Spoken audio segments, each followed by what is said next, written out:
It's Luke Howard Live!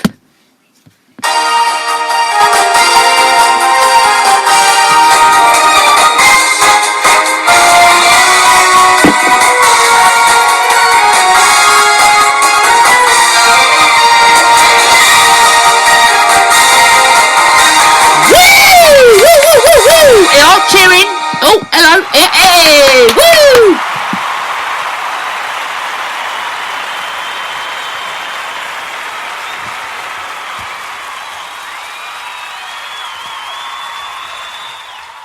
Carl, thank you very much. Thank you. Hello. Welcome to our second show of the week. Yes, it's Luke Howard Live, and I'm with you Monday to Thursday, 12:30 to 1:15, to keep you company at these times. Now, I think on the week of the 8th of March, apparently I've got some breaking news coming in. Ooh, it's been announced that the show is going to be going back on the week of the 8th of March to Saturdays. Woo! Oh, yeah.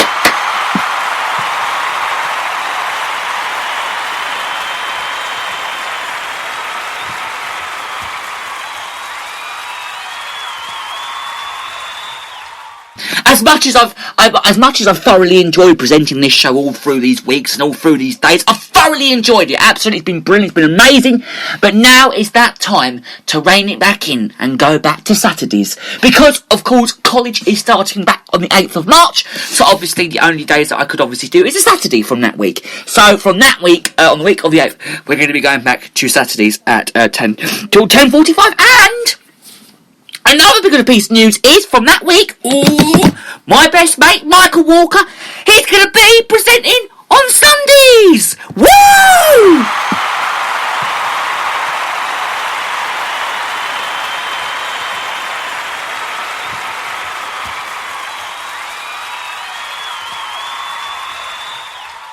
Oh, it's all kicking off on this show, I can tell you. All kicking off.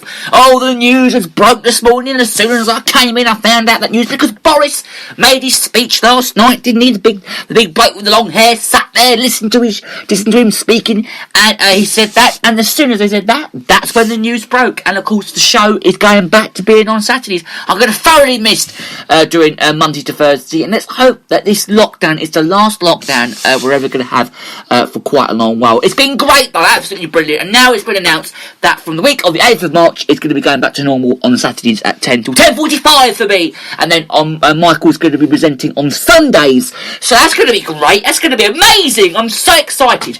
And I'm glad I've delivered that news to you, dear listener, today. It's great to have your company, by the way. It's Tuesday the 23rd of February, I know, and I didn't actually say what the date was. That is today.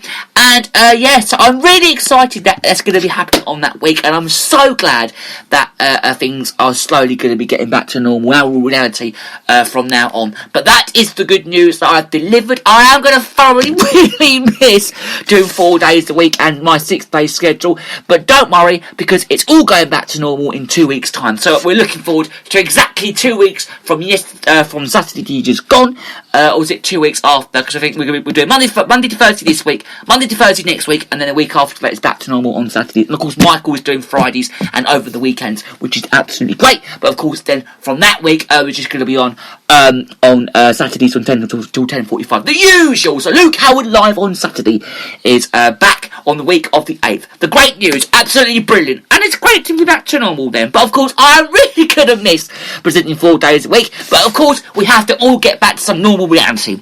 Right, on that note, here's what we got coming up today.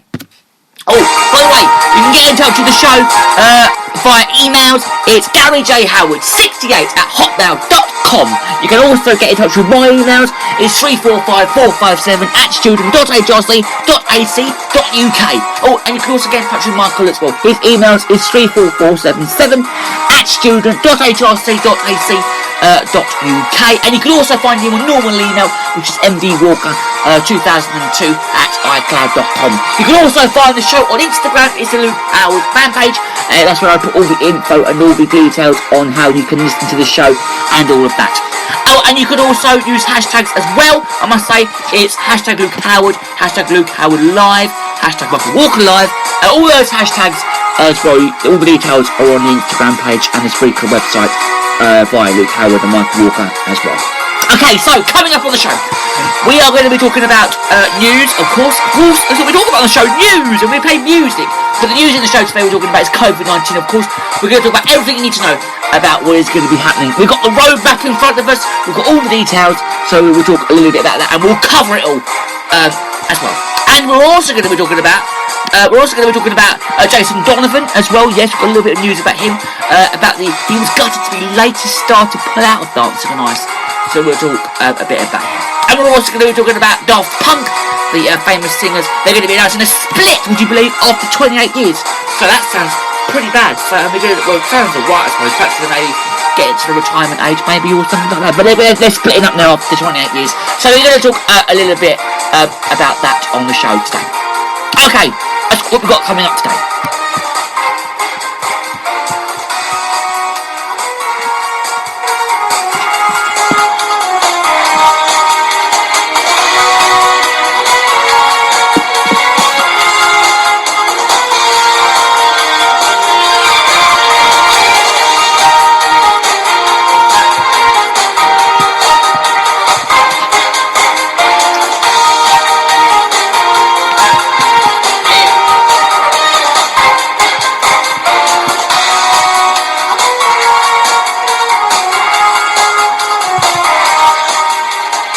Okay, so we're going to kickstart now then. We're talking about what's in the news, of course, the usual, as we do, and we're going to go straight into details right now, because I need to talk about COVID-19 and everyone who has to play their part on there, so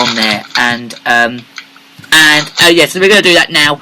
I think we're going to get the kickstart. We're talking about that. So, so we're talking about this because we're going to discuss on the show now. We're going to discuss all the plans and what's going to be happening right now, because it's very interesting. We've got a video now of Matt Hancock speaking. Can we play that on the show now? Okay, let's play that now. The Prime Minister has set 4 tests that we're looking at, but we're not going to put figures against those tests in advance, not least because there are 4 of them, and you could end up hitting some but not others. And what matters, though, is that this is on all of us. It depends on how all of us respond, because right now we need to keep doing what we're doing and staying at home to make sure we can keep the rates coming down as we roll the vaccine programme out. This is only possible because of the vaccine rollout, which has been amazing, but it's also vital that everybody plays their part, as they have been doing during lockdown. So the answer is no, we don't have numerical thresholds, but what does matter is this isn't just on us in government, although we will play our part. It is on everyone to act together to keep doing their bit to make sure that we can hit these dates and get out of this as soon as we possibly can, safely. The thing that got me on this is that everybody has to play their part to meet dates for England's lockdown, which is also going to be easing. Now, it came after Boris, the man himself, did announce it last night. It was supposed to be at 7 o'clock, but he was actually 10 minutes before I did. But he was actually very good about what he was saying. I thought it was very good. I thought the announcement was very good as well. And he was planning to offer the best chance to avoid another lockdown. But Nicola Sturgeon is to reveal plans to see restrictions in Scotland later today. She has said Scotland will return, and of course it's all going to be a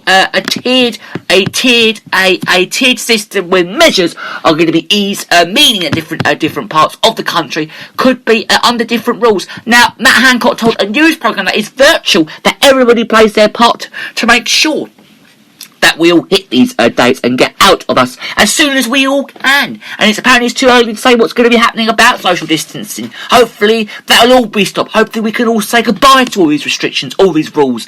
But he said that, adding that he wanted to get a position where it was a matter of personal responsibility and of course social norms as well. And we got the plan here, so we'll talk about that in a minute. But first of all, Matt Hancock, he told a news programme that it's actually virtual, that everybody's going to be playing their part to make sure that we all hit these dates and get out of this as soon as we all can. But apparently it's too early to say when it's going to be happening about social distancing. But he said we could all see that people choose to wear masks on public transport without it being made law, and it's all Health Secretary. He also said there's going to be a review of when the 2 metre rule of 1 metre plus rule will be also relaxed, And he also added that people should be able to hug friends and family from the 17th of May. Oh my God, we're going to be pleased about this when the most vulnerable groups have all had their corona vaccine jabs as well. Well, that's brilliant. That's absolutely amazing that we could all hug our friends from the 17th of May this year. Now, he also said that recruiting COVID-19 completely is not going to be possible, and that everyone would have to learn to live with it, apparently, as we all did with the flu. But there's already evidence that the vaccines were working, and the number of deaths are going to have been coming down really sharply. Right, okay. Let's talk about what's going to be happening then now. So from the 8th of March, Monday the 8th of March, brace yourselves because I've got it all here. I've got the lot from start to finish. So from the 8th of March, schools can open to everyone. Outdoor after school sports are also allowed as well. So after school clubs are also going to be allowed as well. 2 people are allowed to meet and sit outdoors, so they can meet up there. 2 people are allowed to sit together outdoors and meet up. Now, care home residents are also allowed 1 regular visitors from the 8th of March. So not really much there's going to be happening from 2 weeks then. And then from the 29th of March, 6 people or 2 households are allowed to meet outdoors. So they're slowly doing it. So, yeah, that's great. Okay, so on the 29th of March, 6 people or 2 households are allowed to meet outdoors, which is very good. Outdoor sports facilities can also open. Organised sports are also allowed. And you can also travel outside your local area as well from the 29th of March. Now, from Monday the 12th of April, here we go. Non-essential retail and personal care can all reopen. Hospitality outdoors can also open as well. Indoor leisure and gyms, swimming pools can also open, and self-contained holiday accommodation can also open then. From the 17th of May, outdoors, most social contact rules are also going to be lifted as well, apparently. That's great. And 6 people or 2 households can also meet indoors as well. And indoor hospitality and hotels can also reopen them. And step 4, which is on the 21st of June, is all legal limits on social contacts going to be removed, and they're all going to be hoping to open final closed sectors of the economy as well from the 21st of June. So it's all kicking off really then. So we've had step 1, step 2. So the first step we're looking forward to really now is schools opening up and 2 people allowed to sit out together outdoors, and care home residents are also allowed 1 regular visitor. So we're looking forward to a lot of things, and of course, so that a lot of retail and shops are going to really be opening from the 12th of April. So that's quite interesting really to be looking forward to there. So we've got all the details there from the BBC government and that as well. But in the first step of the Prime Minister's roadmap, all pupils in England's schools is going to be expected to return to the class on that date, the 8th of March. And face masks, of course, need to be worn. And yes, so we've basically gone through every single bit there. Oh, and Boris, the man himself, has said a couple of things as well. But on Monday, which is yesterday, he told Downing Street News Conference that he could not guarantee his plan would be irreversible, but the intention is that it should actually be. And he also added that the coming spring and summer would be seasons of hope and joy, looking at feeling impossibly better for us all. As part of all the plans, the government wants to dedicate whether offering COVID status certificates could be used by people to demonstrate they have received a vaccine or negative corona tests, and it could also help venues open again as well. And Mr. Johnson acknowledged there were also clearly that they're all complex issues, that some official issues, and vaccination is not compulsory. But he also told a meeting of his own MPs on yesterday evening that a debate had to be had. They're also going to be voting on the roadmap in late March. They're all going to be facing criticism for some of his own MPs who believe the pace of change is going to be too low. Now, the Prime Minister addressed the 1922 Backbench Committee of Conservative MPs last night. He also faced criticism of when some saw slow progress in removing restrictions. And another said the PM has also been rattled as well. And there have been an all annoyed, and some MPs was an apparent lack of flexibility in the plan, with restrictions are being lifted. And he was also urged to keep open the possibility of bringing these dates forward if data was allowed. And Labour, Keir Starmer welcomed the plan, but said that certainly was needed over the future of government furlough scheme as well. And MP Steve Baker, Deputy Chair of the COVID a recovery group of Tory lockdown said the pace of change will be a hammer blow